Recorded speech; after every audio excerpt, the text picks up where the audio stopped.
CNN's Caitlin Collins is at the White House right now. Caitlin, President Trump was playing hardball with Democrats and with the public in many ways when it came to fighting to prevent SNAP benefits from being paid and on and on. How is President Trump feeling about this deal? Well, also with Republicans, Jake, I mean, he was posting nonstop over the weekend about getting rid of the filibuster, regardless of what happens here. And so when we went to the Oval Office earlier today, I asked the president whether or not this deal that is making its way on Capitol Hill right now through the Senate, as Manu just noted there, whether or not it has his backing. And this is what he told us.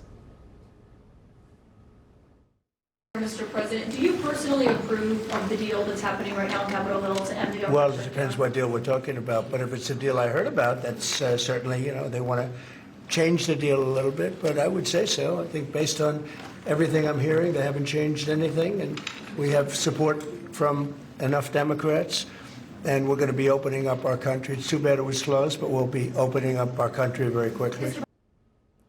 Now, obviously, Jake, for the government to be fully reopened, it's got to make its way through the Senate, then go over to the House, which has not voted in nearly 2 months before it comes over here for President Trump's signature there. But he was signaling that, yes, they do have the Democrats on board for this. And, Jake, as Manu noted, the Democrats are not getting their chief demand here, which is an extension of those ACA subsidies. And the president mentioned that and referenced that in the Oval Office earlier because there were 3 Republican senators standing there by the Resolute desk, Senator Katie Britt, Jim Risch, and Lindsey Graham. And he said that Republican senators are going to be working on a health care resolution here. He said working very hard on that in a short order. But, Jake, obviously there's huge questions of what that's going to look like, what any Republican plan here when it came to addressing these healthcare costs that have been rising, what that's going to look like. And this has obviously been something that has been, a long-time saga ever since Donald Trump's first term in office. And so whether or not there is any solution in sight, given what the House Speaker Mike Johnson told you and what we've been hearing from Republicans, still remains to be seen as that deadline at the end of December of when these extensions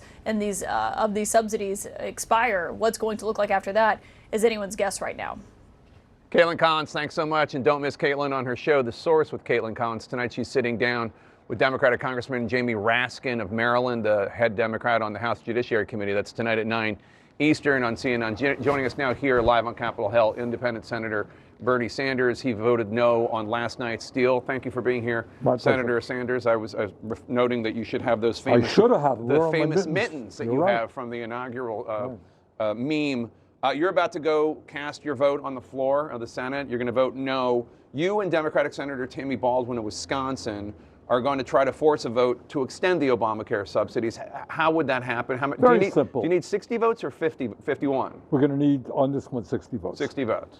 All right, and it is absolutely common sense. I think no sane person wants to see 20+ million people see a doubling in their health care premiums and pave the way for 15 million Americans to lose their health care through massive cuts in Medicaid.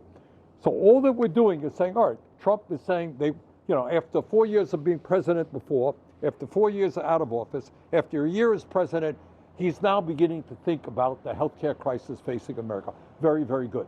All right, why don't we just simply extend the Affordable Care Act for another year and take that year to decide what way forward for America. As you know, Jake, we are the only major country on earth not to guarantee health care to all people, despite spending twice as much per person as any other country. I happen to believe that the solution is Medicare for all, expanding Medicare to cover every man, woman, and child. It's the cost-effective way to do it.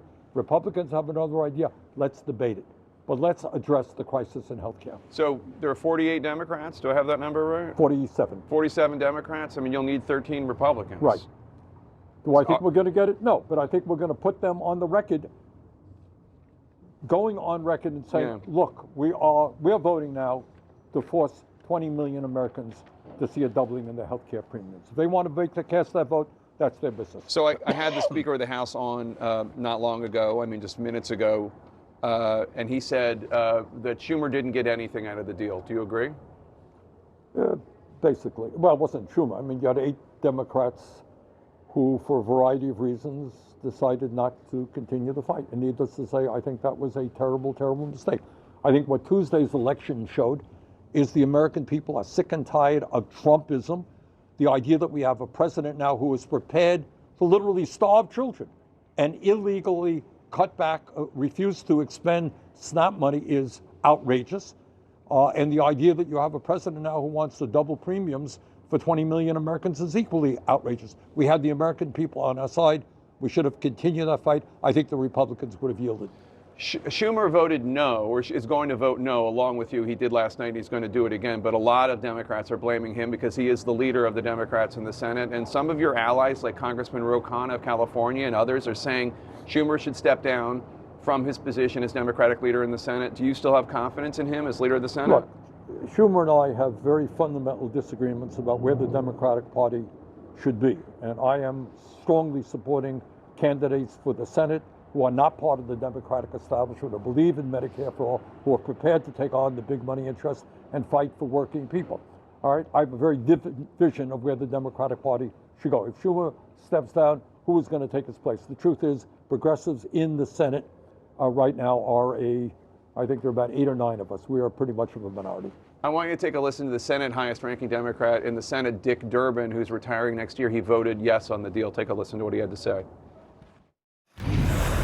I've served in the Senate for 29 years, and I've never seen that kind of offer from a Senate majority.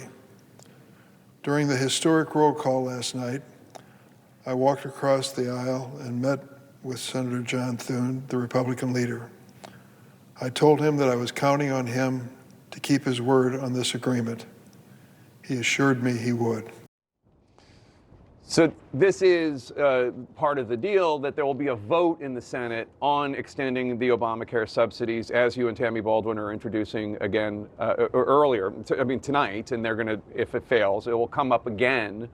Do you believe Thune is going to keep his word and have this vote in? Yeah, I suspect that he will, but it's more or less a meaningless gesture, because you could pass it here in the Senate, but as you well know, you got to get past the House.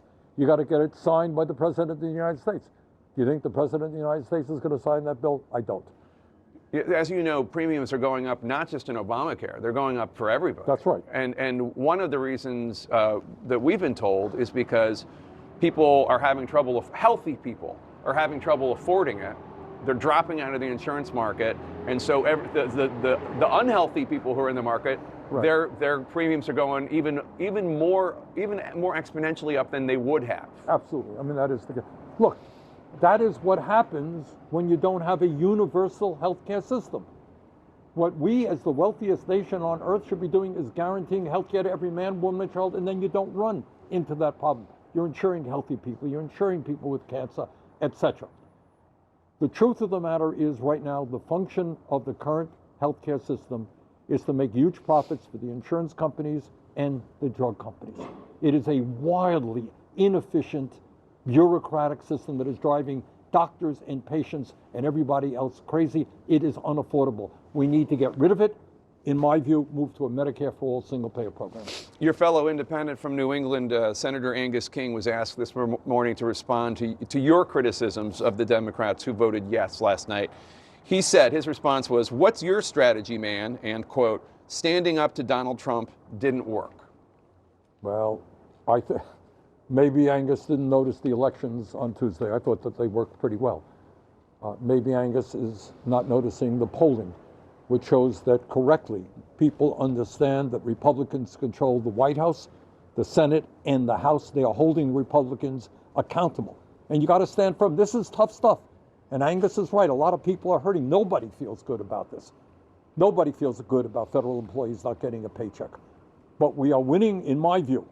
I think the Republicans are on the defensive. And in my view, it was the vote that Angus cast was the wrong vote. All right, Senator Bernie Sanders, independent from the great state of Vermont. Thank you so much for being here. Thank you.